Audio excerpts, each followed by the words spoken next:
representing the powertrain research, so my job is to deal with visions. Not only with visions, but also with technologies for the future. Future powertrain, that's my job I have to deal with. And this is described in this picture. Everything is covered in this one figure. So it's really complicated. Just separated into 3 sectors. If you look on the left side, the left upgoing bar, that's the primary energy. That's our roadmap, our vision, what should be our primary energy in the future. We have to have a transition from today's fossil area over new energy, primary energies like natural gas, in which form ever. And finally, we have to come to renewable base. Renewable fuels or renewable energy is the only thing which will remain if we get rid of fossil primary energy bases. The first step is fuels. Everyone is discussing about alternative fuels.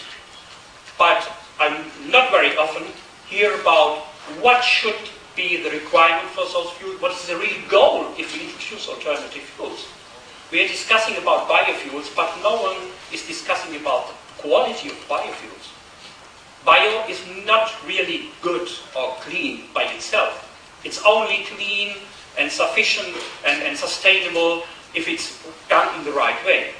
I personally believe that we might be able, within the next 30 years, to replace 50% of our fossil, of our current crude oil-based fuels by alternatives, and half of it might be a biofuel. So it's 25%.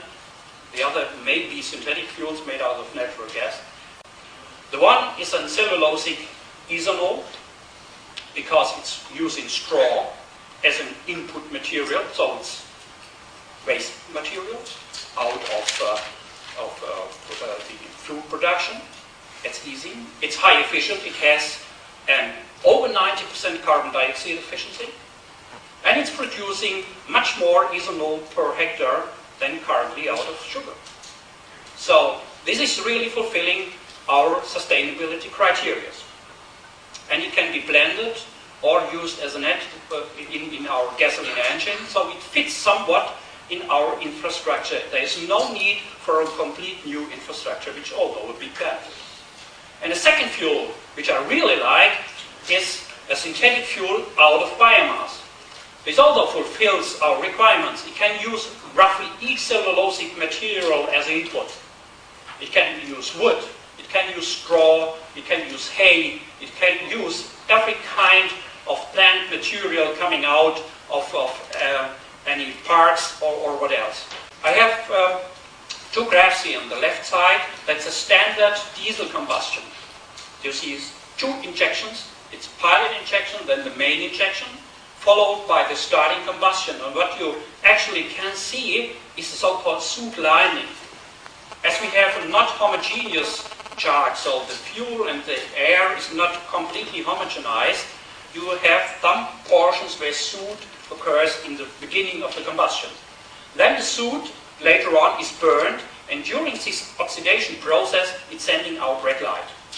That's a prerequisite that we have high temperatures in the areas of those soot flames, and in the same time that we have particulate emissions.